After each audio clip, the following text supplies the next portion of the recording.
வணக்கம். இது கேள்வி களம். 5 நபர்களை கொண்ட ஒரு உயர்மட்ட பேச்சுவார்த்தை குழுவை காங்கிரஸ் கட்சியின் தலைமை அமைத்திருந்தது. தமிழ்நாட்டில் காங்கிரஸ் கட்சி யாரோடு கூட்டணி என்று பல காலமாக பேசப்பட்டு வருகிறது. அந்த கட்சியில் ஒரு சிலர் வேறு கூட்டணி முயற்சிக்கு செல்ல வேண்டும் என்று தூபம் போட்ட நிலையில் திமுகவுடன் பேசி கூட்டணியை இறுதி செய்வதற்கு ஒரு உயர்மட்ட குழுவை அமைத்திருக்கிறார்கள். பீகார் தேர்தலுக்கு பிறகு காங்கிரஸ் எடுத்திருக்கக்கூடிய ஒரு முக்கியமான நகர்வு. இதை திரு ப. சிதம்பரம் வரவேற்றிருந்தார், காங்கிரஸ் கட்சியின் மூத்த தலைவர்.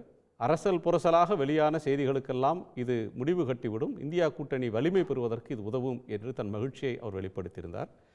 இந்த பேச்சுவார்த்தை குழு என்பது இந்த தேர்தல் தருணத்தில் திமுக கூட்டணியினுடைய முதல் நகர்வு. காங்கிரசும் திமுக தலைவரை சந்தித்து பேசுவது என்பது ஒரு முதல் நகர்வு. அடுத்தடுத்த வடிவங்களில் அந்த கூட்டணி என்பது இறுதி பெற இருக்கிறது.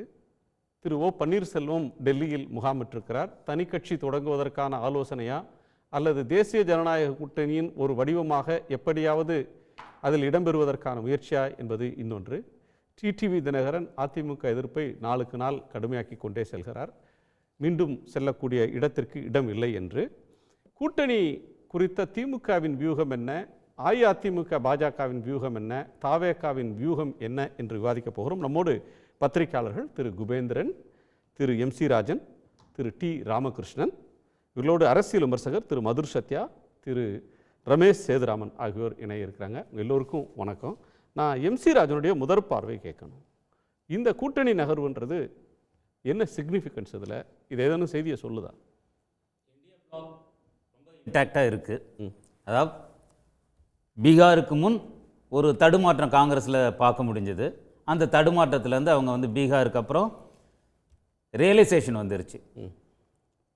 ஸோ நாம் திமுக தான் செக்குலர் அலையன்ஸ், அதில் அவங்க தெளிவாயிட்டாங்க.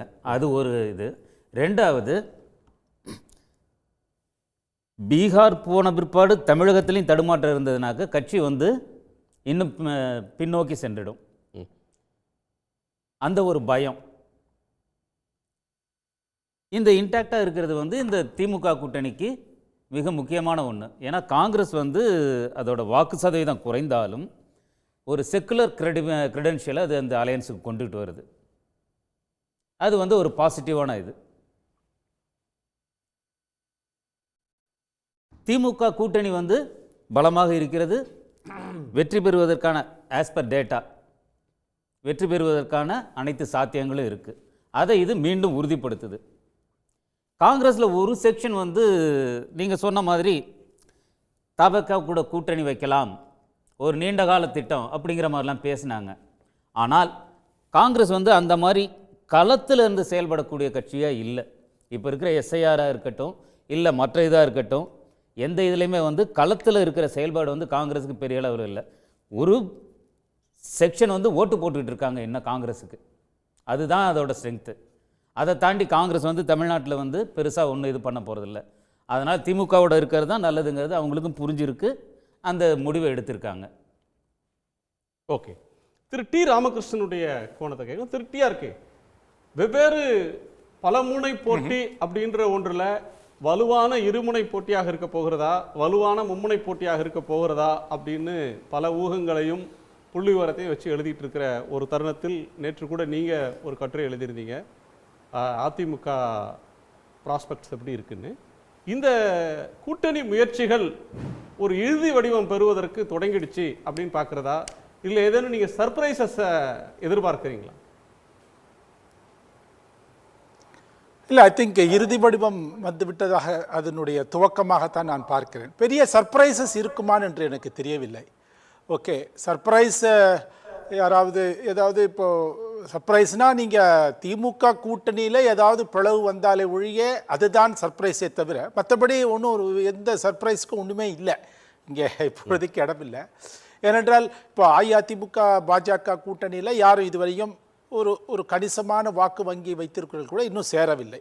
ஓகே, வாக்கு வங்கிகள் வைத்திருக்கின்றவங்க இப்போ திமுக தலைமையிலான கூட்டணியில் இருக்காங்க. அதுலேருந்து எங்கேயாவது போவாங்களா? எனக்கு அந்த மாதிரியான ஒரு அதுக்கான ஒரு இது இருக்கிற மாதிரி முகாந்திரம் இருக்கிற மாதிரியே தெரியல. இதுதான். மற்றபடி சர்ப்ரைஸ் வந்து என்ன, இப்போ ஏன்னா இப்போ வந்து அவர் விஜய் வந்து தனியாக போவதுக்கான அந்த ஏற்பாடுகளில் அதில் நகர்ந்து கொண்டிருக்கின்றார். இப்போ இவங்க அஇஅதிமுக பாஜக என்ன மிஞ்சி போனால் அவங்க வந்து இப்போ அவர் ஓபிஎஸ்ஸை எவ்வாறு அவரை நம்ம அக்காமடேட் பண்ணலாம், ஓகே, அந்த மாதிரியான ஒரு அந்த விஷயங்களை பற்றி தான் அவங்க பேசிகிட்டு இருக்க போகிறாங்க. அதுதான் அவங்களோட இது. மிஞ்சி போனால் தேமுதிக இந்த பக்கம் வருது, பாமகவில் ஒரு குரூப் இங்கே வராங்க, 2 குரூப்புமே இங்கே வரதா சொல்கிறாங்க. பட் எனிவே ஒரு குரூப் குறைந்தபட்சம் ஒரு குரூப் இங்கே வரும்னு நான் எதிர்பார்க்குறேன். ஸோ ஏன்னா இதெல்லாம் நம்ம ஏற்கனவே அவர்களோடு இருந்தவர்கள் தானே. இப்போ இதில் வந்து சர்ப்ரைஸுக்கு வந்து எதிர்க்கு அணியிலிருந்து யாராவது வந்தால் தான் சர்ப்ரைஸ். அதுக்கான ஒரு இப்போ 2006 வைகோ வந்து திமுக கூட்டணியிலிருந்து அஇஅதிமுகவுக்கு சென்றார். அந்த மாதிரி ஒரு நிகழ்வதற்கு எனக்கு ஒன்றும் நடக்கல. அது மாதிரி ஒன்றும் நடக்கிறதா தெரியல. இது கடைசி நேர அதிசயங்களுக்கு வாய்ப்பு இல்லை அப்படின்னு சொல்ற ஒரு இதை சொல்றீங்க. இன்னொன்று, இறுதி வடிவத்துக்கான தொடக்கம் இது. எல்லாரும் அவங்கவுங்க பொசிஷனை வந்து தெளிவுபடுத்திட்டாங்க. இன்டாக்டாக ஒவ்வொரு அணியும் அவங்களுடைய ஃபைனல் ஸ்ட்ராட்டஜிக்கு போறாங்கன்னு சொல்றீங்க. நேற்றைய உங்க கட்டுரையினுடைய சாராம்சம் அப்படின்ற ஒன்று பேசு பொருளான ஒன்று. நீங்க எந்த அடிப்படையில் அதிமுக என்பது இப்ப இருக்கக்கூடிய சூழல்ல வலிமை இழந்து இருக்கு அப்படின்னு சொல்றீங்க? அதான் வலிமை இழந்திருக்குங்கிற சொல்லும் பொழுது வலிமை, அதாவது நம்ம ஒப்பீடு வச்சு தான் சொல்லணும். ஏன்னா இப்போ வந்து நம்ம அரசியல் இது பார்க்கும் பொழுது திமுக கூட்டணிக்கு ஒப்பீடு பண்ணும் பொழுது அஇஅதிமுக இப்படி இருக்கு. அப்படி பார்த்தீங்கன்னா அஇஅதிமுக ஒன்றும் பலம் பெறலை.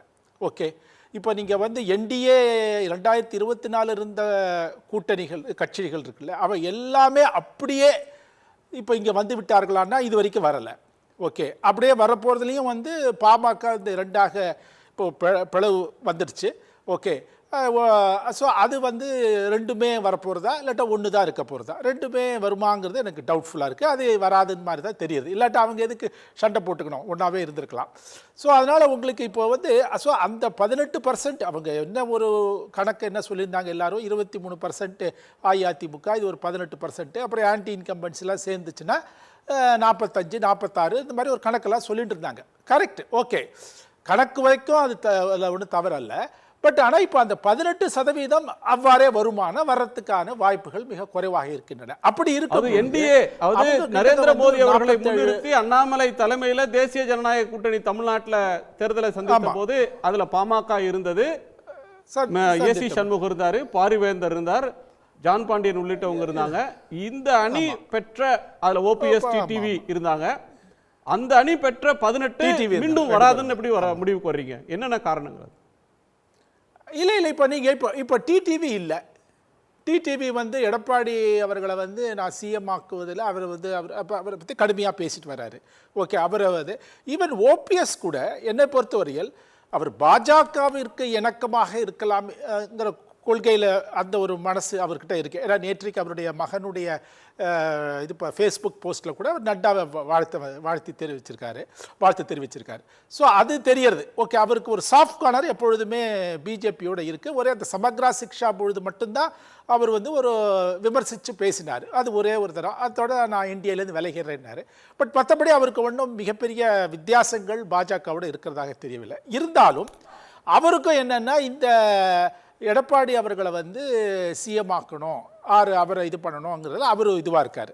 அட்லஸ் அதர்வைஸ் இப்போ சர்ப்ரைஸ் எலிமெண்ட் என்னென்னா, நாங்கள் எடப்பாடி அவர்களை வந்து சிஎம் ஆக்க மாட்டோம்னு ஆக்குவதில் எங்களுக்கும் விருப்பம் இல்லைன்னு பாஜக சொல்லுமே ஆனால் ஓகே, அதுதான் சர்ப்ரைஸாக இருக்க முடியுமே தவிர அது ஆனால் அவங்க சொல்லுவாங்களான்னு எனக்கு டவுட்ஃபுல்லாக இருக்குது.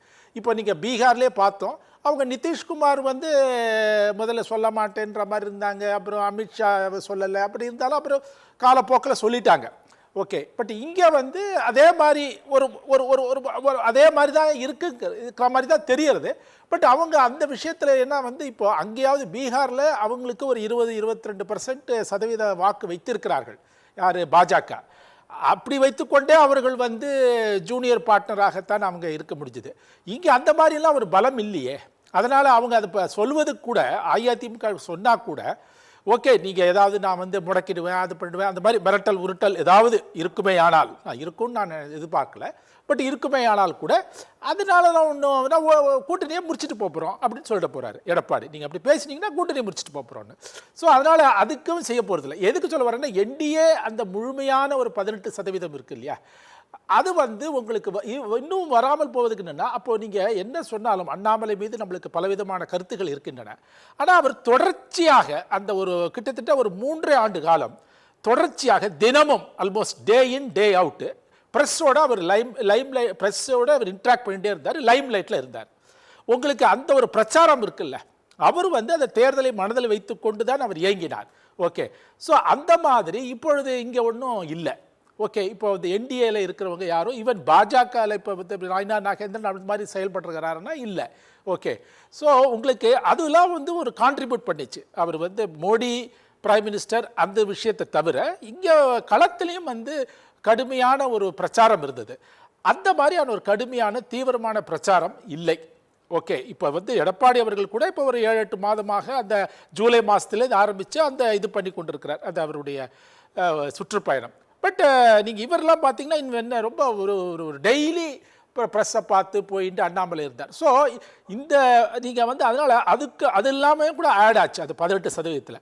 இப்பொழுது அந்த 18% அவ்வளவு வருமானம் இல்லை. ஏன்னா நீங்கள் வந்து டிடிவி இல்லை, ஓபிஎஸ் இந்த முறை இவர்களோடு இவருக்கு சேர்ந்து போவாராங்கிறது எனக்கு தெரியவில்லை. ஏனென்றால் எடப்பாடியை வந்து கடுமையாக, ஏன்னா எடப்பாடி அவரை வந்து சேர்க்கவே மாட்டேன், எந்த விதத்தில் சேர்த்துக்க மாட்டேன்ற மாதிரி இருந்துட்டார்.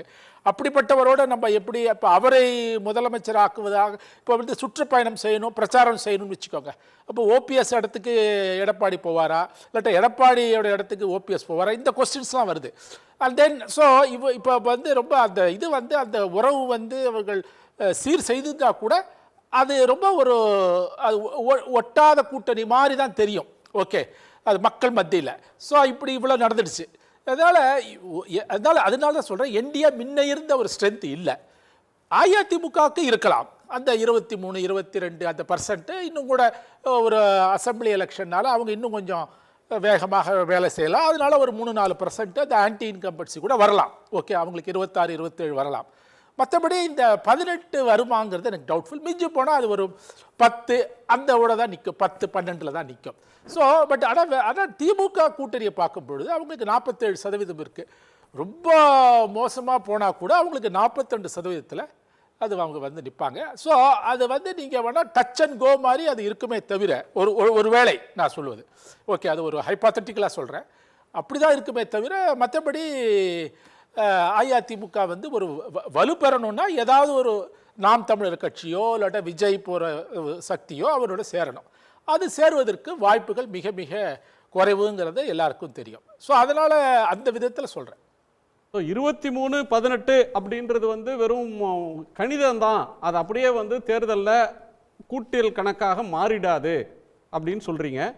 பட் ஒரு பெர்செப்ஷன் அப்படின்னு எடுத்துக்கிட்டா இப்போ புதிய கட்சி ஒன்று உருவாகி இருக்கு, அதில் செங்கோட்டையன் போன்றவர்கள் சேர்ந்திருக்கிறாங்க, 4 முனை தேர்தலாக இருக்க போகிறது.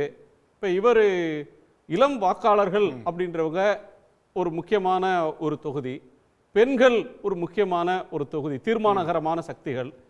அவங்கள்ட்ட இப்போ இந்த கூட்டணி கணக்குகள்லாம் தாண்டி ஒரு ஆட்சியின் செயல்பாடு, ஒரு நிலையான நம்பகமான தலைமை, ஒரு முதலமைச்சருக்கான ஒரு வசீகரம், ஒரு நம்பிக்கை தரக்கூடிய ஒரு கொள்கையில் கன்சிஸ்டன்சி அப்படின்ற பல கோணங்கள், வேலைவாய்ப்பு, இப்படி வளர்ச்சி, இப்படி பல கோணங்கள் ஒரு தேர்தலுடைய தீர்மானிக்கக்கூடிய சக்திகள் இல்லையா? இந்த வெறும் சதவீத கணக்கு மட்டும் ஒரு விஷயமா இருக்க போகுதா? இந்த மீதி இதர காரணிகள் எல்லாம் வைத்து பார்க்கிற போது திமுக எங்க இருக்கு, அதிமுக எங்க இருக்கு, விஜய் எங்க இருக்கிறார், மற்றவர்கள் எங்க இருக்கிறாங்க? அதாவது இந்த காரணிகள் தான் உங்களுக்கு எண்ணிக்கைகளாக வருகின்றன. ஓகே, இந்த காரணிகளுடைய முக்கியத்துவத்தை நான் குறைத்து மதிப்பிடவில்லை. ஓகே, அதனால் அது நிச்சயமாக இந்த நீங்கள் சொன்ன இப்போ ஒரு பட்டியல் போட்டிங்க இல்லையா, அது எல்லாமே அதுக்கு ஒரு முக்கியத்துவம் இருக்கிறது. ஆனால் அதே சமயத்தில் வந்து கள நிலவரம், அந்த வேட்பாளர்களுடைய எந்த அளவிற்கு அவங்களும் வந்து வாக்காளர்களை சந்திக்கிறார்கள், ஸோ அவங்கள எப்படி கவர்றாங்க அந்த விஷயங்களும் இதில் நம்மளுக்கு வந்து இதுவாக இருக்கிறது. பட் என்ன சொன்னாலும் என்னுடைய கணிப்பில் என்னுடைய கணிப்பு தனிப்பட்ட கணிப்பில் திமுக கூட்டணி அப்படியே தொடருமேயானால் அதுக்கு அவங்களுக்கு எட்ஜ் நல்லாவே இருக்குது. ஓகே, அது அவங்கள சில இடங்களில் வேணால் சில பேர் தோற்று போகலாம், அதெல்லாம் இருக்கலாம். பெரிய தலைகள் கூட சில பேர் 1 or 2 people தோற்று போகலாம், அதெல்லாம் நடக்கலாம். ஆனால் உங்களுக்கு பெரும்பாலும் பார்த்தீங்கன்னா அந்த கூட்டணி வந்து அந்த பலம் வந்து பெரிய சேதாரம் அடைவதாக எனக்கு தெரியவில்லை. ஓகே, ரொம்ப அதிகபட்சமாக நான் சொல்வது 47. அதாவது சில பேர் என்ன சொல்கிறாங்க, நீங்கள் பார்லிமெண்ட் எலெக்ஷனையே சொல்கிறீங்க அப்படின்னா பார்லிமெண்ட் எலெக்ஷன் தான் கடைசியாக நடந்தது. ஓகே, அதைத்தான் வைத்து நம்ம சொல்ல முடியும். ஸோ அப்படி பார்க்கும் பொழுது 47%, மிஞ்சி போனால் 42 குறையலாம், 40 கூட குறையலாம். ஆனால் அந்த 40 தாண்டுவதற்கான ஒரு கூட்டணி இருக்கிறதா அப்படின்னா நம்மளுக்கு அந்த மாதிரி கூட்டணி எதுவுமே இருக்கிற மாதிரி எனக்கு தெரியல. பட் ஆனால் நீங்கள் சொன்ன காரணிகள் மிக முக்கியமானவை, அவைதான் வந்து எண்ணிக்கையாக பிரதிபலிக்கின்றன. அதனால் அதை நான் வந்து எதையும் இது சொல்லலை. பட் இப்போதைக்கு என்னுடைய கணிப்பில் வந்து டிஎம்கே தலைமையிலான கூட்டணிக்கு தான் மற்றவர்களை விட ஒரு 2 பாயிண்ட் அதிகமாக இருக்காங்க. இல்லை, இன்னமும் 3 மெகா திட்டங்கள் வரப்போகுது அப்படின்னு செய்திகள் இருக்குது. இளைஞர்களுக்கான லேப்டாப் பல லட்சம் பேருக்கு தரப்போகிறாங்க. 25 லட்சம் பேருக்கு மேலே மகளிர் உரிமை தொகை கூடுதலாக வழங்கப்பட போகுது. பொங்கல் பரிசு அப்படின்ற ஒன்று பெருந்தொகை வழங்கப்படுன்ற ஒரு எதிர்பார்ப்பு இருக்குது. தேர்தலை தீர்மானிக்கக்கூடிய காரணிகள் பல அப்படின்ற ஒன்றில் இதையும் நாம் சேர்த்து பேச வேண்டியதாக இருக்குது. திரு குபேந்திரன், காங்கிரஸ் உடைய பேச்சுவார்த்தை குழு, இப்போ ராஜேஷ் போன்றவங்க சட்டமன்ற கட்சியினுடைய தலைவர்லாம் வேற டோனில் பேசிகிட்டு இருந்தார், மாணிக் தாகூர் டோனில் பேசிகிட்டு இருந்தார். இப்போ அவங்களும் அறிவாலயை நோக்கி போய் ஒரு சால்வையை போட்டுட்டு உங்கள்கிட்ட தான் வர்றோம், இங்கே தான் இருக்க போகிறோம்னு சொல்கிற ஒரு தன்மையை பார்க்குறோம். அது திமுக காங்கிரஸ் கூட்டணி தொடருகிறது அப்படின்றத தாண்டி அதுக்கு வேற எதுவும் சிக்னிஃபிகன்ஸ் இருக்கா? இதை மூச நீங்கள் டிஆர்கே கருத்தை எப்படி பார்க்க? 2026 சட்டமன்ற தேர்தலுக்கான ஒரு கூட்டணி பேச்சுவார்த்தை இன்றைக்கி தான் தொடக்க புள்ளியாக 2 பக்கம் அமைஞ்சிருக்கு. அறிவாலயத்திற்கு காங்கிரஸ் தரப்பினர் போய் சால்வை அணைத்து இது மரியாதை நிமித்தமான சந்திப்புன்னு பேட்டி கொடுக்குறாங்க. ஆனால் அதிமுக தரப்பில் கூட்டணி பேச்சுவார்த்தை தொடங்கிவிட்டது. இன்றைக்கி அன்புமணி சார்பில் பாலு, வழக்கறிஞர் பாலு போய் எடப்பாடி அவர்களை பார்த்து விட்டதாக சொல்கிறார்கள். அன்புமணி பார்க்கல, இல்லை அன்புமணி ஆதரவு நிர்வாகிகள் பார்த்துட்டாங்க. ஸோ இப்படிப்பட்ட சூழலில் 2 பக்கமும் பேச்சுவார்த்தை தொடங்கி இருக்கிறது. அவ்வளோதான், இறுதி வடிவம்லாம் இன்னுமே வராது. 2 கட்சிக்குமே நெருக்கடி, இறுதி வடிவம் பெறுவதற்கான ஒரு தொடக்கம். ஆளுங்கட்சிக்கும் நெருக்கடி, பிரதான எதிர்க்கட்சி அதிமுக நெருக்கடி இருக்கிறது. ஆளுங்கட்சிக்கு வந்து 2021 இருந்த கட்சிகள் மட்டுமே இப்போ தொடரப் போகிறதா, இல்லை புதிய கட்சிகள் வந்து இணைய போகிறதா, அது எப்படி சீட்டு வந்து ஒதுக்க போகிறாங்க? இப்போ ஏற்கனவே காங்கிரஸில் என்ன பஞ்சாயத்துனா, இன்னும் வந்து மாணிக்க தாகூருடைய தரப்பில் இன்னைக்கு கூட வார பத்திரிகை ஜூனியர் ஒன்றில் தெளிவாக எழுதியிருக்காங்க. நாங்கள் ஒரு மக்களவை தொகுதி என்ற அடிப்படையில் 39 இடங்களை வந்து கேட்க வேண்டும் அப்படின்னு வெளிப்படையாக பேசுகிறாங்க. கேட்டால் மாணிக்கம் தாகூர் ஆதரவாளர்களே சொல்லி பேசுகிறாங்க. அப்போது மாணிக்கம் தாகூர் என்னென்னா 39 கேட்டால் ஒரு 35 கிடைக்கும் அப்படின்னு சொல்லி காங்கிரஸில் இன்னும் பல பேரை தூண்டி விடுவதாக சொல்கிறார்கள். காங்கிரஸுக்கு இப்போ 25 கிடைக்குமா என்ற பேசுபொருளும் இருக்கிறது. காரணம், நீங்கள் கடந்த 2021 இல்லாத கட்சிகள் மக்கள் நீதி மையம், SDBI, ஸ்ரீதர் வாண்டியார் கட்சி, கருணாஸ், தனியரசு, இந்த இவங்கெல்லாம் உள்ள வர போகிறதா தகவல் பேசி கொண்டிருக்கிறாங்க. தேமுதிக விட்டீங்களே? தேமுதிக நான் வரேன். இப்போது இந்த மாதிரி கட்சிகளை உள்ளே வரும்போது தங்களுக்கான தொகுதியை திமுக மட்டும் விட்டு தருமா? மற்ற கட்சிகள்கிட்ட நீங்கள் 2 விட்டு கொடுங்கன்னு சொல்லி திமுக கேட்குமா? கம்யூனிஸ்ட் கிட்ட கேட்குமா? விசிகா கிட்ட கேட்குமா? காங்கிரஸ் கிட்ட கேட்குமா? ஏன்னா திமுக மட்டுமே விட்டு கொடுக்க முடியாது, ஏன்னா இவ்வளோ பேர் உள்ளே வந்தாங்கன்னா. அப்போது காங்கிரஸுக்கு ஏற்கனவே பெற்ற 25 கிடைக்குமான்ற பட்சத்தில் காங்கிரஸ் தரப்பில் என்ன அழுத்தம் கொடுக்கப்படுகிறது? இது சும்மா என்ன வேணால் சொல்ல, மரியாதை நிமித்தமான சந்திப்புன்னு சொன்னால் கூட நிச்சயமாக எங்கள் தொகுதியை கூடுதலாக கொடுங்கள் தான் அழுத்தம் திருத்தமாக சொல்லியிருப்பார்கள் என்று நான் நம்புகிறேன். அதே மாதிரி நெருக்கடி அதிமுக. எந்த ஒரு கட்சியுமே தான் ஏற்கனவே போட்டியிட்ட தொகுதியை விட குறைவாக போட்டியிடணும்னு எந்த கட்சியும் விரும்பாது. அது சிறிய கட்சியோ பெரிய கட்சியோ, அது பேச்சுவார்த்தையில் கூடுதலாக கேட்பாங்க. ஒரு இறுதி வடிவம் பெறும்போது அதில் யார் என்ன காம்ப்ரமைஸ் பண்ணுறாங்கன்றது அப்போ தெரியும். அதுதான் சொல்கிறேன். அப்போது திமுகவுக்கு கடுமையான நெருக்கடி அதிமுகவோட. ஏன்னா அதிமுகவில் வேற பிரச்சனை, திமுகவுக்கு நீங்கள் இடப்பகிர்வு இவங்களுக்கு நெருக்கடி. அதிமுகவுக்கு அமித்ஷாவை போய் இப்போ ஓபிஎஸ் பார்த்துருக்காரு. இப்போ லேண்ட் ஆகிருக்கிற தகவல் இப்போ ஜஸ்ட் மெசேஜ். அவர் வந்து என்ன பேட்டி கொடுக்க போகிறாரு தெரியல, நம்ம ஸ்க்ரோலிங் பார்த்து கூட பேசிக்கலாம். ஸோ என்னென்னா பேட்டி கொடுப்பாருன்றதுக்கும் உத்தரவாதம் இல்லை. இல்லை, ஏர்போர்ட்டில் இறங்கி எப்படி நம்ம மக்கள் மடக்குவாங்கல்ல, அமித்ஷா ஹரித்வார் ராமரை பார்த்தாரு, அமித்ஷாவை பார்த்தாருன்னு சொல்லிட்டோம், அப்புறம் பேசுவோம், அதுக்குள்ளே நம்ம முடிவுக்கு வரணும். அதாவது ஒருவேளை பிரிந்து போனவர்களை மீண்டும் ஒன்றிணைக்கிற முயற்சி டிசம்பர் 10ஆம் தேதி நடக்கிற பொதுக்குழுவில் பொது மன்னிப்பு வழங்கி இவர்களெல்லாம் சேர்த்து கொள்ளலாம் என்ற ஒரு தீர்மானம் வந்தால், ஏன்னா செங்கோட்டையின் இழப்புக்கு பிறகு அதிமுகவில் முன்னாள் அமைச்சர்களே பெரிய சலசலப்பில் இருக்காங்க. இது வந்து நமக்கு தேவையில்லாத ஒரு விக்கெட்டு விழுந்துட்டோம், இது வந்து நமக்கு நெருக்கடி, அதிமுக ஏற்கனவே ஒரு பலகீனமாக இருக்கிற தோற்றத்தில் இப்படி தொடர்ந்து ஒருத்தர் வெளியேறி கொண்டிருந்தால், மனோஜ் பாண்டியன் போயிட்டாரு, அன்வராஜா போயிட்டாரு, மைத்ரேயன் போயிட்டாரு, அடுத்து செங்கோட்டையன், இப்படி தொடர்ந்து அதிமுக பலகீனமான கட்சியாக காட்சியளித்தால் அது கூட்டணிக்கும் நல்லதல்ல, அது கட்சியாக செயல்படுறது நல்லதல்ன்ற நெருக்கடி இருக்கிறது.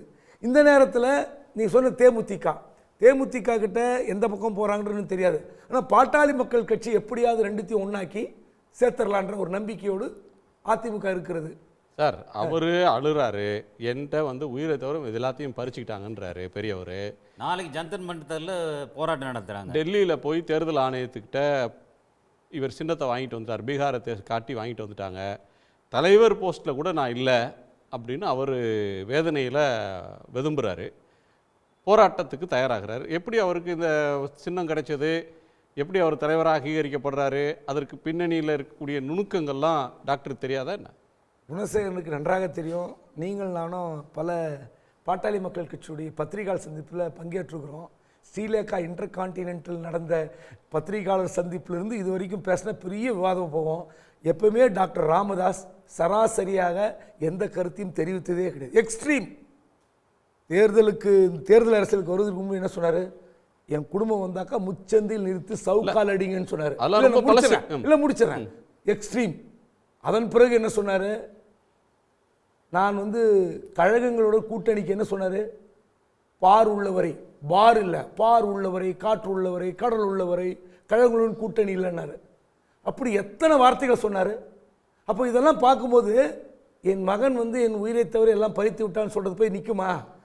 எப்போ கலைஞர் ஒரு வசனம் சொன்னார்ல, கண்கள் பணித்தது இதயம் இனித்தது, அதை விட திறமையான வசனத்தை ஏற்கனவே ராமதாஸ் ரெடி பண்ணி வச்சுருப்பார். இப்போ அவங்களை ஒன்று சேர்க்க வேண்டிய கட்டாயம் அதிமுக இருக்குது, பாஜக இருக்குது. அதனால் அவர் சொல்கிறத நம்ம பெருசாக பொருட்படுத்த வேண்டியதில்லை, அவர் வாட்டுக்கு அடிச்சு விடுவார். அந்த சேருகிற நேரத்தில் வார்த்தை இருக்குல்ல, அது சரி. எப்பவுமே ஒரு குடும்பத்துக்குள்ள வர்ற பிரச்சனையோ அல்லது உட்கட்சி பிரச்சனையோ ஏதோ ஒரு கட்டத்தில் வந்து சுமூகமாக முடிஞ்சிடும். ஆனால் அதெல்லாம் தாண்டி போன மாதிரி ஆயிடுச்சு. ஒவ்வொரு மாவட்டத்திலும் அடித்துக்கிறாங்க. இப்போ அருளை தாக்க முயற்சி, அருள் தரப்பு மேலே அவரை போலீஸ் நடவடிக்கை எடுக்கலன்னு அன்புமணி தரப்பு குற்றம் சொல்கிறாங்க. அது ஒவ்வொரு மாவட்ட அளவிலும் வட்டார அளவிலும் தொகுதி அளவிலும் கூட இரு கூறா இருக்கிறது மாதிரி ஆயிடுச்சு. தீரனை கொலை வரி தாக்குதல், அவர் எப்படி ரத்தம் வழிஞ்ச காட்சி நம்ம பார்த்துருக்குறோம். தீரன் எங்கே இருக்காரு? பூத்தா அருள்மொழி, பூத்தா இளங்கோவன் எங்கே இருக்காங்க? எப்படி உழைச்சாங்க கட்சிக்கு தர்மபுரியில், உங்களுக்கு தெரியல? திரும்ப எப்படி உள்ள வந்தாங்க? இது அரசியல சகஜம் கூட, ஒரு பெருசாவே இல்ல. சரி, சேர்த்துற முடியும்னு நினைக்கிறீங்க, சேர்த்துருவாங்கன்றீங்க. ரெண்டு பேரும் ஒரு கட்டத்தில் ஒன்றிணைவதற்கு வாய்ப்பு இருக்குது. ஏன்னா இப்போ நீங்க ராமதாஸ் வந்து திமுக பக்கமோ அன்புமணி அதிமுக போற வாய்ப்புலாம் இருக்காது. ஏன்னா அவர் கேட்கிற நம்பர் திமுக கொடுக்க முடியாது. எத்தனை நம்பர் கேட்பார் அவரு? அவர் பக்கம் எவ்வளவு? ஆனா அதே குட்வில் கிடைக்குமா மக்கள் கிட்ட இருந்து? புரியல. அதே சப்போர்ட் பேஸ் அப்படியே இன்டாக்டா வந்துருமா உங்களுக்கு? அதே ஓட் ஷேர் வந்துருமா? அவங்க ரெண்டு பேரும் மட்டும் சேர்ந்துருக்கலாம், வாக்கு இருக்காதுன்றீங்களா?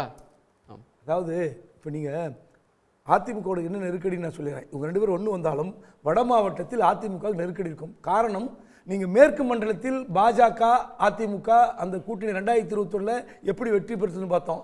தென் மாவட்டத்தில் கொஞ்சம் டேமேஜ் இருக்குது. ஓபிஎஸ் டிடி ஒருவேளை உள்ளே வந்துட்டாங்கன்னு வச்சுங்க, அமித்ஷா சொல்கிறத கேட்டுக்கிட்டு என்டி அலைன்ஸில் டிடிவியும் ஓபிஎஸ் வந்து விட்டால் சவுத்தும் வெஸ்ட்டும் ஓரளவு கவர் பண்ணிடுவாங்க. அவங்களுக்கு அடுத்த பாதிப்பு டெல்டாவும் வட மாவட்டங்கள் மட்டும்தான். வட மாவட்டத்தில் இவங்க ரெண்டு பேரும் ஒன்று சேர்ந்தால் ஓரளவுக்கு பயன் தரும். அதனால் நீங்கள் தேர்தலை வந்து ரொம்ப ஈஸியாக கொண்டு போக முடியாது. இங்கே திமுக எவ்வளோ நெருக்கடி இருக்கிறதோ அந்த நெருக்கடி வந்து அதிமுக இருந்தாலும் நீங்கள் வந்து ஓரளவுக்கு ஆன்டி இன்கம்பன்சி பயன்படுத்தலாம். இந்த ரெண்டு மாவட்டம், ரெண்டு zone, north zone and central zone தவிர மற்ற இடங்களில் வந்து அதிமுக தரப்பு கொஞ்சம் உற்சாகம் வேலை செய்யக்கூடும். என்டி அலைன்ஸில் இவங்களாம் ஒன்று சேர்க்கிற பட்சத்தில் இல்லை, என்டிஏவே பலவீனமாக இருக்குன்றாரு டிஆர்கே. வந்து என்டிஏவா இல்லை, அந்த 18% அப்படியே ஷிஃப்ட் ஆகி வராது, அதில் பெரிய ஓட்டம் இருக்குது. அதெல்லாம் நம்ம எல்லாம் கணக்கு சொல்லலாம். நீங்கள் ஏன் போன முறை வந்து தென் மாவட்டத்தில் பாதிப்புனா இந்த 10.5 இந்த முறை 10.5 இவர் ஸ்ட்ரெஸ் பண்ண வேண்டாம்னு சொல்லிட்டாருன்னா இவர் அன்புமணி ஸ்ட்ரெஸ் பண்ண மாட்டார். என்ன ஒன்றா சொல்லலாம், இந்த 10.5 நீங்கள் பிரச்சாரம் பண்ணிங்கன்னா சவுத்தில் எங்களுக்கு பாதிப்பு வரும், நம்ம ஆட்சிக்கு வர முடியாதுன்னு சொன்னால் அதை அமிக்கபிளாக முடிச்சுக்கலாம். 10.5 ஒத்துக்காமல் எப்படி அவர் கூட்டணிக்கு போக முடியும்? யார் அது அக்ரிமெண்ட்டில் இருக்கும். பிரச்சாரத்தின் போது கொஞ்சம் ரொம்ப வந்து ஓவர் டோனில் பேசி தென் மாவட்டத்தில் அதனால் தேவர்கள் முக்குளத்தோர்லாம் வந்து எங்களுக்கு வந்து இது பாதிப்புன்னு சொல்லி அவங்க ஏற்கனவே அந்த பிரச்சனை தான் கொஞ்சம் அடிபட்டது. TTV issue, OPS issue. இப்போ நீங்கள் ஓபிஎஸ் வந்து அவர் என்ன பண்ணார், தன்னுடைய ஜாதி பலத்தால் தான் ராமநாதபுரத்தில் அவ்வளோ ஓட்டு வாங்கினார். இது இந்த முறை அமித்ஷா சொல்ல போகிறாரு. இப்போ இவ்வளோ தனி கட்சி ஆரம்பிக்கிறேன்னு சொன்ன ஓபிஎஸ் திடீர்னு டெல்லிக்கு போயிட்டு இப்போ லேண்ட் ஆகிருக்காரு. என்ன சொல்லியிருப்பார் அமித்ஷா பார்த்துட்டாங்கன்னு சொல்கிறாங்க. இன்னும் அவர் சொன்னார்தான் உறுதியாக தெரியும் நமக்கு.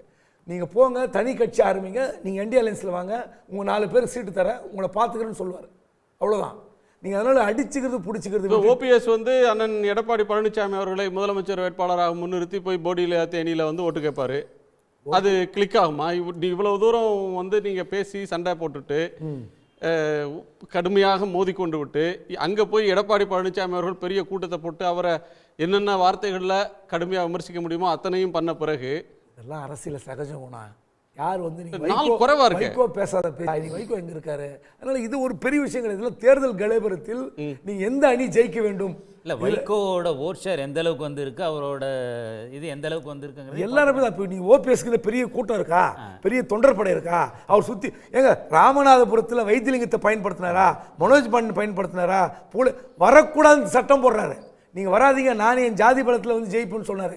பாஜக போது என் ஜாதி பலம் இவங்களை சும்மா தானே ரெட்டையில விட அதிக ஓட்டு வாங்கினாரு சார். அதுதான் சொல்றேன். நான் சொல்லிட்டேன், ஜாதி பலம் பாஜக பலம் தன்னுடைய கூட இருக்கிற சேர்த்துக்கலையே.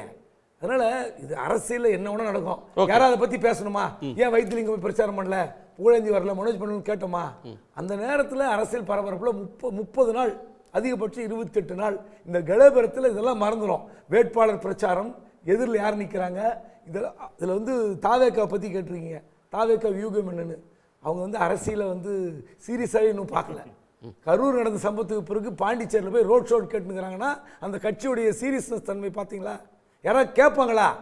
41 பேர் இறந்த பிறகு மீண்டும் ஒரு ரோட் ஷோ கேட்பாங்க. 5 கிலோமீட்டருக்கு நான் வரேன் கேட்குற ஒரு தன்மையை பார்த்தீங்கன்னா அந்த கட்சி சீரியஸாக இருக்கு அரசியலில்.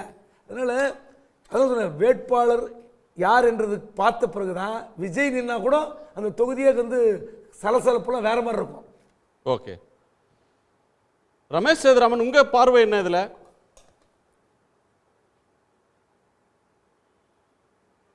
இல்ல இது கூட்டணிகள் அப்படின்னு நம்ம பேசும்போது இன்னுமே நம்ம வந்து இது ஒரு டிபேட்டபிள் சிச்சுவேஷன்ல இருக்கோமா அப்படிங்கறத தான் இது வந்து காட்டுது அப்படின்னு நம்ம பார்க்குறோம். ஆனா காங்கிரஸை பொறுத்தவரை பல பரிமாணங்களில் ட்ரை பண்ணி பார்த்தாங்க. அவங்களுக்கு ஒரு நப்பாசை இருந்தது அப்படின்னு வேணால் சொல்லலாம். ஒருவேளை விஜய் கூட சேர்ந்து தங்களை வந்து ஒரு டெஃபினட்டாக இன்னும் ஒரு ரெலவெண்ட் ஃபோர்ஸ் தமிழ்நாட்டில் இருக்கோம் அப்படின்னு நம்ம ப்ரூவ் பண்ண முடியும்.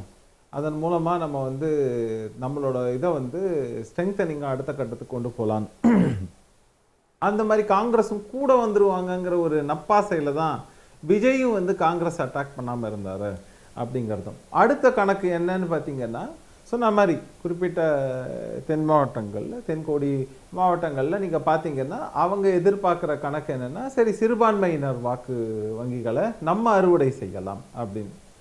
ஆனால் கள நிலவரம் என்பது உண்மையை பார்த்த உடனே இது தனியாக போனால் தனித்து விடப்படுவார்கள். எப்போவுமே தமிழ்நாடுங்கிறது வந்து இருமுனை போட்டியாக தான் இருக்குது. மும்முனையாக போனால் அது ஒரு ஸ்பாயில்ஸ் போட்டு தான். அப்படி போகிறவங்க எல்லாருக்கும் என்ன மாதிரி கதியாகுங்கிறத வந்து மக்கள் நல கூட்டணிங்கிற ஒன்று வந்து எல்லாருக்கும் ஒரு பாடம் சொல்லி கொடுத்துருக்குங்கிறத நம்ம பார்க்குறோம். ஸோ அதனால தான் அந்த மக்கள் நல கூட்டணி திரும்ப அப்படியே இன்டாக்டாக வந்து பார்த்தீங்கன்னா எந்த பக்கம் சேர்ந்துருக்காங்கன்னு எல்லாருக்குமே தெரியும். திரு வைகோ அவர்களாக இருக்கட்டும், கம்யூனிஸ்டுகளாக இருக்கட்டும், மக்கள் நல கூட்டணி வாங்கின ஓட்டு வந்து 5% கூட இல்லை, இன்க்ளூடிங் இவர் விஜயகாந்த் சொல்றேன், மிக மோசமா சொல்றேன். ஆனா அதை வந்து இப்ப இருக்கக்கூடிய சினரியோட ஒப்பிட முடியுமா? நீங்க 3வது அடினா ஸ்பாயில் போட்டுனீங்க. அண்ணாமலை தலைமையில என்டிஏ வந்து 3வது அணியா தான் போன எலெக்ஷன்ல நின்னாங்க. 18% வாங்கலையா? அவங்க ஸ்பாயில் போட்டாவா இருந்தாங்க? அவங்க பல இடத்துல இவங்களை தாண்டலையா? ஏடிஎம்கே தாண்டலையா? ஒரு நிமிஷம், ஒவ்வொரு தேர்தல்லையும் அப்படி கணக்கு போட சிச்சுவேஷன் மாறும். ஒவ்வொரு எல்லா 3 முனை போட்டியும் மூன்றாவதா வரக்கூடிய போட்டியாளர் காங்கிரஸ் இல்ல இல்ல மூணாவதா நிக்கிறவங்களோ நாலாவதா நிக்கிறவங்களோ என்னன்னா காங்கிரஸ் ஜெயிக்கிறதுக்காகவே நிக்கல அப்படின்னு சொல்ல முடியுமா? சீரியஸ் பிளேயர்ஸே இல்லன்னு சொல்ல முடியுமா? விஜய் கட்சியோட போட்டுன்னு சொல்றீங்களா? இல்ல இல்ல இல்ல நான் கேட்பது இல்ல நீங்க சொன்னதுக்காக ஒரு ஆர்கியூமென்ட் சொல்றேன். இவங்களுடைய இருக்கு இல்ல புரிஞ்சுது. என்டிஏன்றது லாஸ்ட் எலெக்ஷன்ல தேர்ட் ஃப்ரண்ட் தானே தமிழ்நாட்டுல. ஜஸ்ட் a sport அவ்வளவுதான். இல்ல இல்ல இல்ல ஆனா என்டிஏங்கிறது வந்து எப்போ அதிமுக தனியாக பாஜக தனியாக அப்படின்னு இருந்தா நீங்க சொல்லலாம். இன்னைக்கு அங்கேயுமே என்ன இருக்குங்கிறத பாக்குறோம். இப்போ இவர் இபிஎஸ் ஒரு கணக்கு போட்டாரு. என்ன போட்டாரு? திமுக அதன் கூட்டணி கட்சிகள் ரொம்ப ஸ்மார்ட்டா ஒரு கார்டை மூவ் பண்ணாங்க. அந்த பாஜக அதிமுகவின் கூட்டணி ஒரு இன்டாக்டா இருக்கக்கூடாதுங்கிறத பரப்புரைகள் எப்படி மேற்கொள்ளப்பட்டதுங்கிறது உங்களுக்கும் தெரியும், எனக்கும் தெரியும்.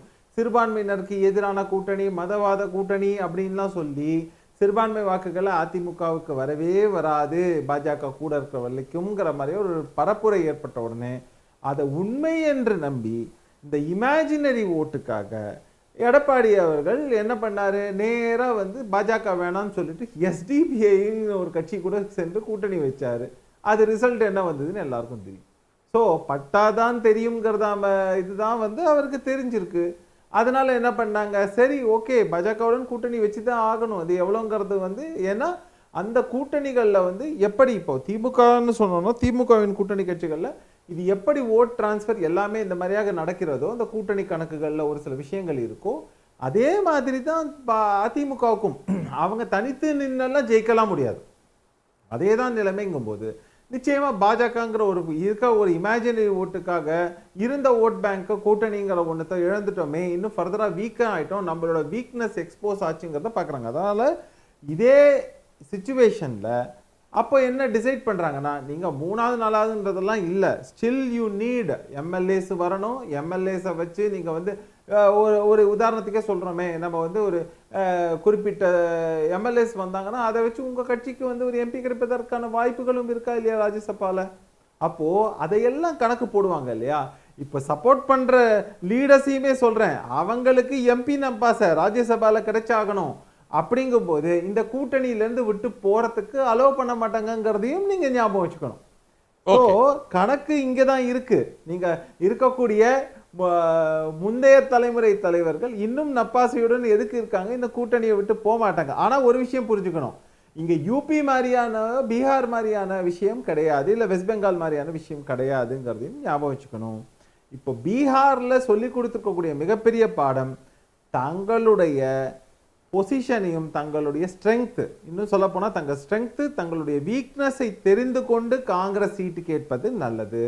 இல்லைனாக்க நான் கேட்கிறேன் எனக்கு 50% கூட சீட்டு கேட்பேன் என்று நினைத்து கொண்டு இவங்க வந்து தங்களுடைய தகுதிக்கு அதிகமாக கேட்பார்களே ஆனால் அந்த கூட்டணியுடைய வெற்றியையும் சேர்த்து பறிப்பது போலவும் அதே நேரத்தில் வந்து தோல்வியை நோக்கி போவதும் போன்ற ஒரு விஷயமாகத்தான் இருக்கும் என்பதை பீகார் என்னும் தேர்தலின் பாடம் சொல்லி கொடுத்திருக்கிறது.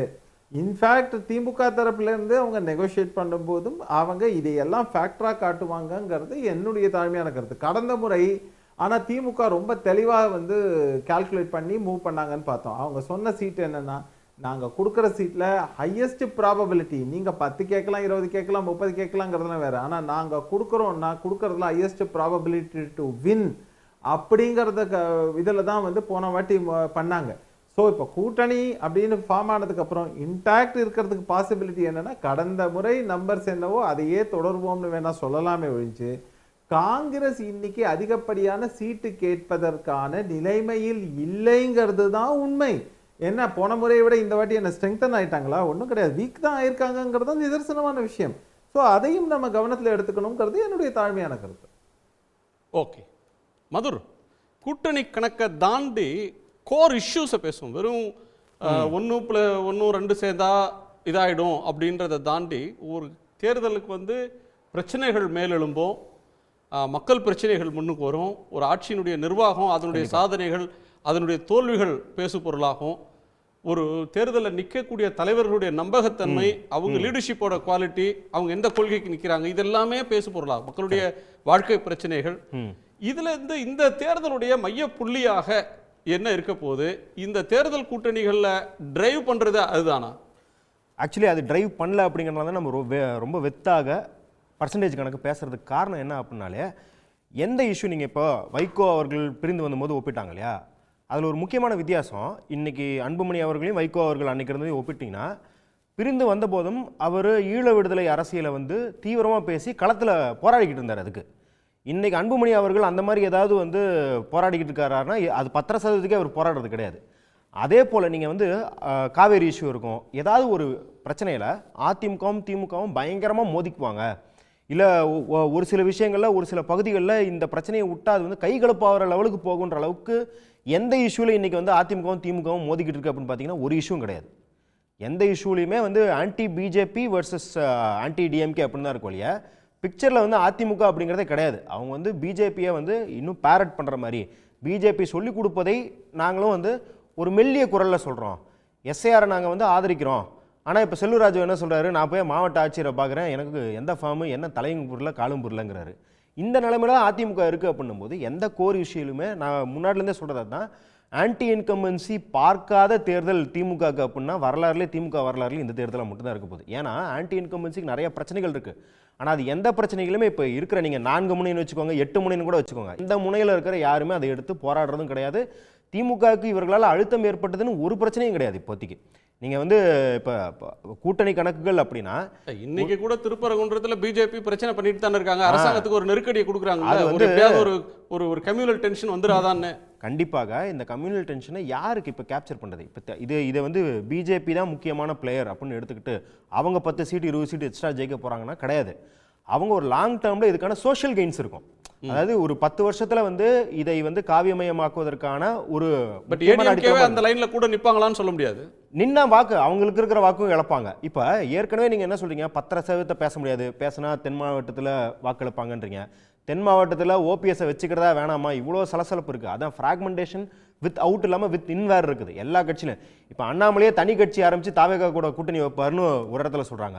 இன்னொரு இடத்துல வந்து ஓபிஎஸ் வந்து அமித்ஷாவை பார்த்துட்டு வந்துட்டாரு, அவர் வந்து டிசம்பர் 10ஆம் தேதி வந்து இந்த கூட்டணியில் வந்து சேர போகிறாரு அப்படிங்கிறாங்க. இது எப்படி அப்படின்னா, இந்த லோகேஷ் கனகராஜ் படம் வரதுக்கு முன்னாடி எல்லாம் ஆன்லைனில் வந்து ஆளாளுக்கு ஒரு ஸ்க்ரீன் பிளே எழுதுவாங்க. படம் வந்ததுக்கப்புறம் பார்த்தா அந்த ஸ்க்ரீன் பிளேயோடவே இதெல்லாம் மட்டமாக இருக்கும் ஸ்க்ரீன் பிளே. அந்த நிலைமையில தான் இப்போ போய்கிட்டு இருக்கு அரசியல். நீங்கள் வந்து ஒரு கணக்கு போட்டு இதெல்லாம் ஸ்ட்ராட்டஜிக் அப்படின்னு சொல்கிறீங்க, ஆனால் நடக்கிற செயல்பாடுகள் பார்த்தீங்கன்னா ஐயோ சமூக வலைதளத்தில் எழுதுறவங்க கூட இவ்வளோ மோசமாக ஸ்ட்ராட்டஜி போட மாட்டாங்க அப்படின்ற அளவுக்கு தான் கடைசி 6 மாதம் நீங்கள் டிகிரேட் தான் இருக்குது. இந்த ஃப்ராக்மெண்டேஷனில் ஒரு கன்வர்ஜென்ஸ் எல்லாம் வந்து ஒரு ஒத்திசைவுக்கு வருவாங்கன்னு பார்த்தா இன்னொன்று விலகி தான் போயிருக்காங்க. இப்போ செங்கோட்டையன் போய் தாவேக்கால சேருவார் அப்படிங்கிறலாம் 6 மாதத்துக்கு முன்னாடி யாருமே நினச்சி பார்க்காது. மேபி அதிமுக தாவேக்கா கூட்டணி இருக்குமான்னு நினச்சி பார்த்துருப்பாங்க. ஆனால் செங்கோட்டையன் போல ஒருத்தர் வந்து அதிமுக விட்டு விலகி அவர் தாவேக்கால போய் ஒரு பொறுப்பை வாங்கிட்டு அவர் புஷி ஆனந்த் அவர்களையும் அம்மா படத்தையும் ஒரே சைஸில் போட்டு ஃப்ளெக்ஸ் பேனர் வைப்பார், கார்த்திகை தீபத்துக்கு வாழ்த்து சொல்லுவார்லாம் யாரும் கனவுல கூட நினச்சி பார்த்துருக்க மாட்டாங்க. அப்போ இந்த முரண்கள் போக போக தோழர் சொன்ன மாதிரி வந்து இது ஆரம்பம் தான், கூட்டணி கணக்குகளுக்கு ஆரம்பம் தான் வழிய இது கன்க்ளூசிவாக வந்துருச்சு அப்படிலாம் எங்கேயும் சொல்ல முடியாது. அதற்கான எந்த அறிகுறியும் நம்ம பார்ப்பதில்லை. இப்போ காங்கிரஸ் எடுத்துக்கிட்டா 5 பேர் குழு அமைச்சிருக்காங்க அப்படின்றது வந்து அவங்க திமுகவுக்கு ப்ரெஷர் போடுறாங்களோ இல்லையோ, அந்த 5 பேரும் வேற வேற ஃப்ளேவரில் இருப்பாங்க. ஒருத்தர் பயங்கர ஆன்டி டிஎம்கேல இருப்பாங்க, இன்னும் ஒருத்தர் எக்ஸ்ட்ரீமாக ப்ரோ டிஎம்கேல இருப்பாங்க, ஒருத்தர் ராகுல் காந்தி க்ளோஸ் ஆனவர், ஒருத்தர் மல்லிகார்ஜுன கார்கே க்ளோஸ் ஆனவர்னு அவங்களுக்குள்ள பேலன்ஸ் பண்ணிக்கிறதுக்கு தான் இந்த 5 பேர் வழிய அது வந்து திமுகவை அழுத்தம் தருவதா இல்லை வந்து அவுட்கம் எதுவும் பெருசா மாத்த போதா அப்படின்னு தெரியல. இப்போ நீங்கள் வந்துட்டு கூட்டணியில யாரோட சேர்றாங்க அப்படின்னு ஒரு முடிவாயிடுச்சுன்னு சொல்லி அவங்க ஒரு தலைமை ஒரு முடிவு எடுத்து ஒரு லைன்ல போயிட்டாங்கன்னா அது ஒரு சீட் கூடுதா குறையுதா அப்படின்றதெல்லாம் வந்து அது பேசி ஒரு கட்டத்தில் செட்டில் ஆகிடும். பட் நம்ம திரும்ப பேச வேண்டியது ஒரு அலையன்ஸுக்கு தேவை கெமிஸ்ட்ரி, ஒரு அலையன்ஸ் எடுக்கக்கூடிய இஷ்யூஸ். இப்போ திமுக காங்கிரஸ் கம்யூனிஸ்டுகள் விசிக மதிமுக இடது நம்ம இஸ்லாமிய அமைப்புகள் இருக்கிற ஒரு கூட்டணி இருக்குன்னா இப்போ மண் மொழி மானம் காப்போம், ஒன்றிய அரசு எங்களுக்கு வந்து வஞ்சிக்கிறது, தமிழ்நாட்டோட வளர்ச்சியை முடக்குகிறது, மாநில உரிமைக்காக நாங்கள் நிற்கிறோம், பிஜேபி ஏடிஎம்கே வந்தால் டெல்லிக்கு மீண்டும் ஒரு அடிமை சாசனம் எழுதி கொடுத்தது மாதிரி ஆயிடும், இப்படி ஒரு டோன்ல அவங்க கேம்பெயின் இருக்கு. டிஎம்கே கவர்மெண்ட்டுடைய ஃபெயிலியர்ஸ், இப்போ விலைவாசி அதிகமாயிடுச்சு, சொத்து வரி அதிகமாயிடுச்சு, பெண்களுக்கு பாதுகாப்பு இல்லை, இப்படி பல விஷயங்களை முன்னிறுத்தி ஏடிஎம்கே கேம்பெயின் பண்றாங்க. திரு எடப்பாடி பழனிசாமி கேம்பெயின் பண்றாரு. விஜய் 2 பேரையும் விமர்சிக்கிறதா சொல்றாரு, ஆனா திமுக அட்டாக் தான் முழுமையா இருக்கு. சோ எந்த பிரச்சனைகளை முன்னிறுத்தி ஒரு அலையன்ஸ் நிக்க போகுது, அது எது மக்கள்கிட்ட எடுபடும், எது அந்த அலையன்ஸ்க்குள்ள ஒரு கெமிஸ்ட்ரியை கொண்டு வரும்?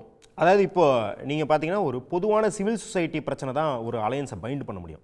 இப்போ 2011 எலக்ட்ரிசிட்டி பிரச்சனை அப்படிங்கிறது வந்து எலக்ட்ரிசிட்டி தட்டுப்பாடுங்கிறது ஒரு பொதுவான சிவில் சொசைட்டி பிரச்சனை.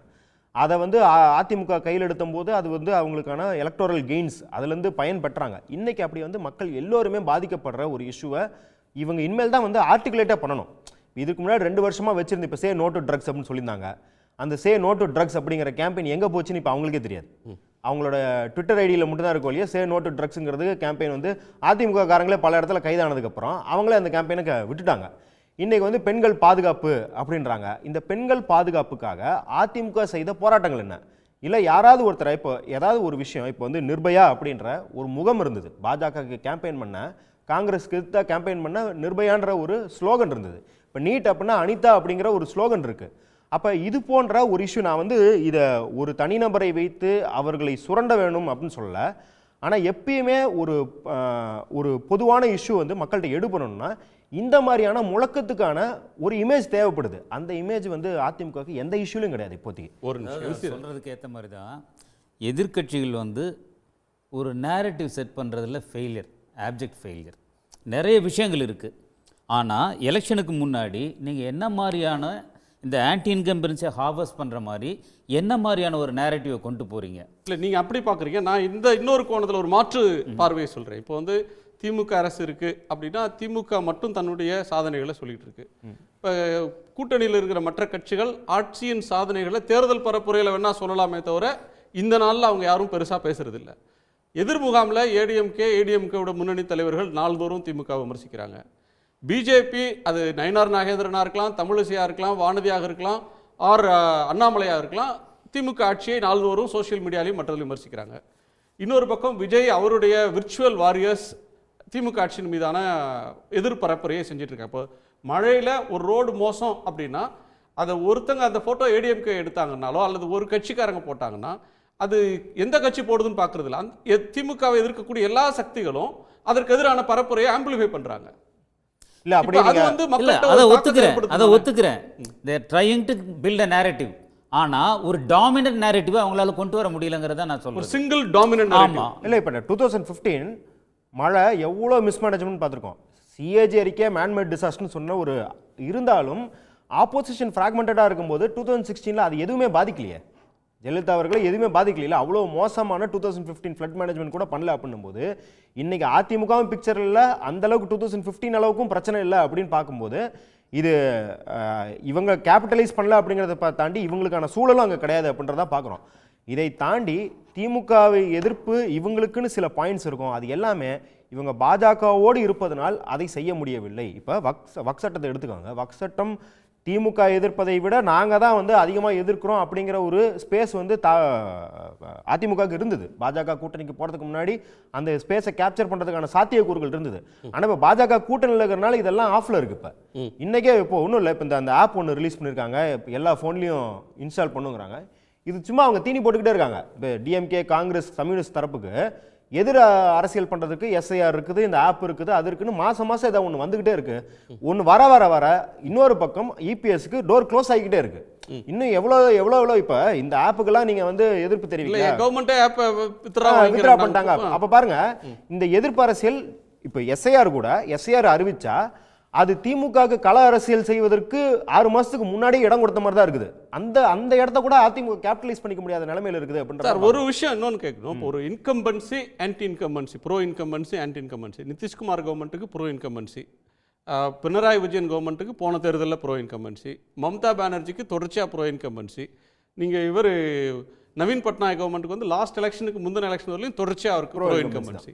இப்போ இன்கம்பன்ட் அப்படின்னு ஒரு ஆட்சிக்கு எதிராக தான் அலை வீசணும், இல்லை ஆதரவாகவும் மக்கள் இருக்கலாம் அப்படின்றதுக்கு பல உதாரணங்கள் சமகாலத்தில் இருக்கு. இந்த தேர்தலில் ஒரு டாமினன்ட் சிங்கிள் நரேட்டிவ், ஆட்சி வீழ்த்தப்படணும் அப்படின்றதுக்கு ஒரு வலுவான ஒரு விஷயத்தை ஏடிஎம்கே முன்னெடுக்க முடியலையா, அல்லது பிஜேபியோட சேர்ந்ததுனால் இப்போ ஏடிஎம்கே இப்போ திமுக அணியும் வலுவாகி அவங்க முன்வைக்கக்கூடிய பரப்புரையை எதிர்கொள்ள முடியாமல் ஒரு மைனஸில் ஏடிஎம்கேவை தள்ளுதா? காம்பினேஷன் ஆஃப் போத்துன்னு தான் சொல்கிறேன். அதாவது அவங்க அதிமுக உள்ளுக்குள்ளே இருக்கிற ஃப்ராக்மெண்டேஷனால் அவங்களாலே ஒரு வலுவான நேரட்டிவை எடுக்க முடியல அப்படிங்கிறது ஒன்று. ஏன்னா இப்போ ஜெயலலிதா இருந்தபோது கேம்பிள் பண்ணுவாங்க. அவங்களுக்கு அந்த இஷ்யூவில் வந்து சார்பு நிலை இல்லை அப்படின்னாலும் purely for anti DMK reason அவங்க வந்து ஃபுல் ஆன் போய் விளையாடுவாங்க. இப்போ பாஜகவை நீ உள்ள விட மாட்டியா, நான் தான் உள்ள விட மாட்டேன் அப்படின்னு லேடியா மோடியான்னு கேட்டவங்க அவங்க. அந்த மாதிரி கூட இவங்களால போற அளவுக்கு அதிமுகவுக்கு ஸ்ட்ரென்த்தும் கிடையாது. இன்னொன்று நீங்க சொன்ன மாதிரி ரெண்டாவது காரணம், பாஜகவோட சேர்ந்ததுனால் அவர்களால் இதை செய்யவும் முடியவில்லை. ஏன்னா அவங்க வந்து பாஜக வந்து ரொம்ப கண்ணுங்கருத்தமாக என்ன இருக்கிறாங்க அப்படின்னா, எங்களோட ரோட் மேப் அப்படிங்கிறது வந்து 2031 அதிமுக விழுங்கிட்டு நாங்கள் தான் அந்த இடத்துல இருக்கணுன்றதுல இருக்கிறாங்க. அப்போ அப்படி இருக்கும்போது பாஜகவுக்கு முரணா மட்டும் இல்லை, பாஜகவோட ஒத்துப்போகும் நேரேட்டிவ்ஸை கூட பாஜக தான் இப்போ திருப்பரங்குன்றம் எடுத்துக்கிட்டீங்கன்னா அவங்க தான் முன்னிலையிலிருந்து அதை பிரச்சாரம் பண்ண முடியும். அதிமுகவை கையில் எடுக்க விடாமல் அவர்கள் பார்த்துக்கொள்வதில் மும்முரமாக இருக்கிறாங்க அப்படின்னு தான் இல்லை, சொல்லுங்கள். அது காம்ப்ளிமெண்ட்ரியாக ஒன்று சொல்கிறேன். அதாவது இந்த டாமினன்ட் நேரேட்டிவ் கொண்டு வர்றது அது இது இல்லை திமுக ஆட்சியை இறக்கணும் அப்படிங்கிறத தாண்டி ஒவ்வொருத்தருக்கும் ஒரு இண்டிவிஜுவல் அஜெண்டா இருக்குது. அதுதான் ட்ரைவ் பண்ணுது. அதுக்கு ஏற்ற மாதிரி தான் இதை கொண்டு போகணும்னு நினைக்கிறேன். பிஜேபிக்கும் அதுதான் நிலைமை. திமுகவை இறக்கணுங்கிறத விட தான் எந்த அளவுக்கு இந்த எலெக்ஷனில் வந்து கெயின் பண்ணணும் இந்த மாதிரியான இதுதான் வந்து ஹெல்ப் த டிஎம்கே. அப்படியா? இந்த களம் வந்து இப்போது திமுகவுக்கு சாதகமாக இருக்குது. திமுக கூட்டணி வலிமையாக இருக்கிறது ஒன்று, ஆளுங்கட்சி நலத்திட்டங்கள், இன்னும் கொடுக்க போகிற நலத்திட்டங்கள், பொங்கல் பரிசு, லேப்டாப் நீங்கள் சொன்னீங்கல்ல, அதெல்லாம் வந்து ஆடட் அட்வான்டேஜ் திமுக கூட்டணிக்கு. ஆனால் அதிமுகவில் என்ன பிரச்சனை ஆயிடுச்சுன்னா, அவர் வந்து கூட்டணி பலப்படுத்துகின்ற அடிப்படையில் தன்னுடைய சொந்த கட்சி பலவீனத்துடன் போராடுவதிலே எடப்பாடிக்கு நேரம் போயிடுச்சு. யாரோட போராடுறாரு? டிடிவி, ஓபிஎஸ், செங்கோட்டையன் இன்னும் உள்ளிட்ட எல்லாரோட சண்டை போட்டுக்கிட்டு இந்த நேரத்தை வீணாக்கிட்டார். இப்போ ஒரு வேளை இப்போ நீங்கள் சொல்கிற இந்த ஆன்டி இன்கம்பன்சி வேவ் தெரியல, ப்ரோ இன்கம்பன்சி எப்படி இருக்குது, இதெல்லாம் வந்து நம்ம இன்றைக்கி சமகாலத்தில் டிஜிட்டல் மீடியாவில் தாறுமாறாக வருது. மக்கள் வந்து எதுவுமே உண்மையை சொல்கிறதில்ல. இன்னும் சொல்லப்போனால் விஜய் வந்து அதிமுகவை பின்னுக்கு தள்ளிவிட்டு திமுக வந்து 34, 36, விஜய் கட்சி தாவேக்க வந்து 27, 28, அதிமுக 15, 20 இப்படிலாம் சொல்கிறாங்க. அப்படிலாம் வாய்ப்பே கிடையாது. இந்த மாதிரி சர்வேலாம் இன்றைக்கி நீங்கள் யாராவது ஒரு சர்வே ஃபார்ம் எடுத்துக்கிட்டு ஊராக போனேன்னு வச்சுங்களேன், விஜய்க்கு டிக்கெட் இருப்பாங்க. ஆனால் தேர்தல் களம் அப்படின்னு வந்துருச்சுன்னு வச்சுங்களேன், அங்கே வேட்பாளர் பிரச்சனை நிற்கும், சமூக பிரச்சனை நிற்கும், வெவ்வேறு பிரச்சனைகள் தலை தூக்கும். அப்போ வந்து இந்த ரெண்டு பெரிய கட்சிகள் பிரச்சாரத்தின் நடுவில் விஜய் கட்சி வேட்பாளர் காணாமல் போயிடுவார். இந்த யதார்த்தம் கூட தெரியாமல் பலர் என்ன நினைக்கிறாங்கன்னா, இல்லை சார் விஜய் 2வது வந்துட்டார், திமுக முன்னாடி நிற்குது, விஜய் 2வது, அதிமுக பின்னாடி 3வது. இதை வந்து ஏற்கவே முடியாது. ஏன்னா இத்தனை வருடமாக மீடியாவிலிருந்து நம்ம பல தேர்தலை பார்த்துருக்குறோம். வேட்பாளர் நிறுத்தும் போது எவ்வளோ வலிமையான வேட்பாளர் எவ்வளோ கஷ்டப்பட்டு ஜெயிச்சிருக்கிறார் நம்ம பார்க்குறோம். எவ்வளோ பணம் கொடுத்த வேட்பாளர் தோற்று போயிருக்கார். அதனால் விஜய் வைத்துக்கொண்டு இந்த சொல்கிற இந்த வாக்கு சதவீதத்தை வைத்துக்கொண்டு பேசுகிற இதெல்லாம் எடுபடாது. நம்ம ஆன்டி இன்கம்பன்சி இருக்கா, ப்ரோ இன்கம்பன்சி இருக்கா, அதெல்லாம் எப்படின்னா ஜனவரிக்கு அப்புறம் தான் தெரியும். கூட்டணி பலம் வந்த பிறகுதான் 2 கட்சி வேட்பாளர்கள் கிட்டத்தட்ட அறிவிக்கும் போது தான் இந்த பலமே தெரியும். அது வரைக்கும் நம்ம வந்து கூட்டணி பலத்தை மட்டும் தான் பேச முடியும். விஜய் கட்சியினுடைய வருகை, விஜய் கட்சி வந்து முன்னாடி வந்துருச்சு, அதனால் வந்து அதெல்லாம் சொல்லவே முடியாது. அதிமுக வந்து பலகீனமாக இருக்கிறது உண்மை. ஆனால் இந்த நிலைமை மாறுவதற்கு வாய்ப்பு இருக்கிறது. இப்போ பாட்டாளி மக்கள் கட்சி ஒன்று சேருது, தேமுதிக அங்கே இருக்குது, புதிய தமிழகம் கூட வர மறுத்து அங்கே இருக்கிறேன்னு வச்சுங்க. அப்போ கிட்டத்தட்ட பார்த்தீங்கன்னா அதிமுக ஒரு வலிமையான கூட்டணியாக மாறுவதற்கு இன்னும் வாய்ப்பு இருப்பதாக நான் கருதுகிறேன். ஓகே, இப்போ தான் ஓபிஎஸ் என்ன சொல்லுவாருன்னு கேட்டீங்க. விமான நிலையத்தில் விட்டு இறங்கி பதில் சொல்லியிருக்கிறாரு. அமித்ஷாவை மரியாதை நிமித்தமாக சந்தித்து பேசிவிட்டு வருகிறேன், தேவைப்படும் போது அவரிடம் அரசியல் பேசுவேன். இப்போ அரசியல் பேசலேன், கர்டசி மீட்டிங் தான். தாவேகாவில் இணைவது தொடர்பான கேள்விக்கு அமித்ஷாவிடம் தமிழக அரசியல் நகர்வு குறித்து விவாதித்தோம். இல்ல அரசியல் மரியாதை நிமித்தம்ன்றது மரியாதை நிமித்தம்னா ஏத்துக்க மாட்டோம். ஏன்னா இன்னைக்கு இப்ப காங்கிரஸ் உள்ள போயிருக்கு, முதலமைச்சர் ஸ்டாலினை பார்த்து மரியாதை நிமித்தம்னு சொல்றாங்க. அப்படி ஏத்துக்க முடியுமா? 2 அரசியல் பிரிவுகளுக்கு போய் சந்தித்தாங்கன்னா அது எப்படி வந்து மரியாதை நிமித்தம்? கண்டிப்பா என்ன சொல்லிப்பாரு, 2 அரசியல்வாதி சந்திச்சா அரசியல் தான் பேசுவாங்க. உங்களை நம்பி நான் வந்து ரோட்ல நிக்கிறேன், என்டிஎல் இருக்கிறதா வேண்டாமா, இல்ல அவருக்கு அப்பாயின்மென்ட் கிடைச்சிருக்குல்ல, தனி கட்சி தொடங்குறதா இல்ல ஏடிஎம்கேல 10ஆம் தேதி பொதுக்குள்ள என்ன சேர்த்துப்பீங்களா கேட்டு சொல்லுங்க தான் சொல்லியிருப்பாரு. சார், பிரைம் மினிஸ்டர் மதுரை வந்துட்டு போகும்போது அவரை வழி அனுப்புவதற்கு எனக்கு வாய்ப்பு கொடுங்க, அதன் வாழ்நாள் பாக்கியம்னு கேட்டாரு. ஒரு ஒத்த ரோசா எடுத்துட்டு போய் வாசல்ல அந்த கியூல நின்று அவரை அனுப்புறதுக்கு ஒரு பாஸ் கொடுக்கறதுக்கு மறுத்துட்டாங்க. இப்ப டெல்லியில கூப்பிட்டு பேசுறாங்கன்னா அவருடைய செல்வாக்க உணர்ந்திருக்காங்கன்னு தானே அர்த்தம். செல்வாக்கில் இல்ல, எப்பவுமே நீங்க வந்து தன்னுடைய சுயத்தை சொந்தத்தை நம்பி ஒரு தலைவன் அரசியல் பண்ணோம். நீங்க அடுத்த கட்சி நம்பி அரசியல் பண்ண அப்படிதான் டெல்லிக்கும் சென்னைக்கும் ஓடிட்டு இருக்கணும். ஓகே, டிஆர்கே உங்க நிறைவு பார்வை. இல்லை இல்லை, அதாவது ரெண்டு விஷயம். ஒன்று வந்து வைகோ அவர்கள் வந்து வெளியில் போனதுக்கு அந்த குடும்ப அரசியல் தான் பேசினார். ஓகே, ஈழவ இது வந்து விடுதலை வந்து அவர் திமுகவில் தொடர்ந்திருந்தாலும் அதுதான் பேசியிருப்பார். அதனால் அது இல்லை. அதுக்கப்புறம் இந்த வெள்ளம் வந்த பொழுது நீங்கள் வந்து தாக்கம் இல்லையானா தாக்கம் இருந்தது. சென்னையில் 16 தொகுதியில் 10 தொகுதி திமுக ஜெயிச்சது. இப்பொழுது இருக்கிற காஞ்சிபுரம் செங்கல்பட்டில் எக்ஸப்ட் திருப்போரூரை தவிர மற்றதெல்லாம் திமுக கூட்டணி தான் ஜெயிச்சது. அதனால் வெள்ளம் பாதித்த இடங்களெல்லாம் வந்து மக்கள் ஒன்றும் அப்படியே அஇஅதிமுக, ஆனால் அஇஅதிமுக வந்து ஒன்று அவங்க தனியாக நின்னாங்க. அதுக்கப்புறம் எதிர்க்கட்சிகள்லாம் வெவ்வேறு விதமாக தனித்தனியாக மக்கள் நல கூட்டணி நின்றுச்சு, பாஜக நின்றுச்சு, உங்களுக்கு பாமக நின்றுச்சு. அதனால் அந்த ஏதாவது வந்து இந்த மாதிரி வெள்ளம் வந்தால் வந்து மக்கள் அதை இது பண்ணலேன்னு நான் அந்த கருத்தை ஏற்றுக்கலை. பட் இப்போ பார்ப்போம். இது இனிமேல் நீங்கள் இப்போ இந்த கூட்டணி இது வந்து கணக்கு வந்து எப்படி இருக்குங்கிறது இனிமேல் தானே தெரியும். அதனால் பட் என்னை பொறுத்தவரை ஓபிஎஸ்க்கு அவருக்கு இன்னும் பிஜேபி மீது ஒரு சாஃப்ட் கார்னர் இருக்குது. பட் அதை வைத்துக்கொண்டு அவர் எடப்பாடி இருக்கின்ற கூட்டணியில் போய் இருப்பாரான்னா, ஒரே ஒரு எடுத்துக்காட்டு நான் சொல்லலாம். 1998 சுப்பிரமணிய சாமி வந்து அந்த அஇஅதிமுக பாஜக கூட்டணியில் இருந்தாங்க. ஜனா கிருஷ்ணமூர்த்தி வந்து எல்லார் பேரையும் சொல்வார், சுப்பிரமணிய சாமியை தவிர. ஓகே, ஸோ அது மாதிரி ஒரு கூட்டணி அமையலாம். பட் ஆனால் வந்து அது பட் அஃப்கோர்ஸ் அப்போ வந்து சுப்பிரமணிய சாமி ஜெயிச்சார் 98. Okay, thank you. திரு ரமேஷ், உங்கள் நிறைவு பார்வை சுருக்குமா? ஓகே, இல்லை நம்ம இப்போ வந்து கூட்டணி அப்படின்னு நம்ம பேசுகிறோம் அப்படின்னாக்க நிச்சயமாக அதிமுக சைட்லேயும் அதிமுக பாஜக கூட்டணிங்கிறது வந்து ஃபர்தர் கன்சாலிடேட் ஆகும். இன்னும் வந்து அவங்களுடைய வியூகங்கள் ஒன்றும் ஃபைனலைஸ் செய்யப்படலை அப்படின்னு நம்ம சொல்லலாம்.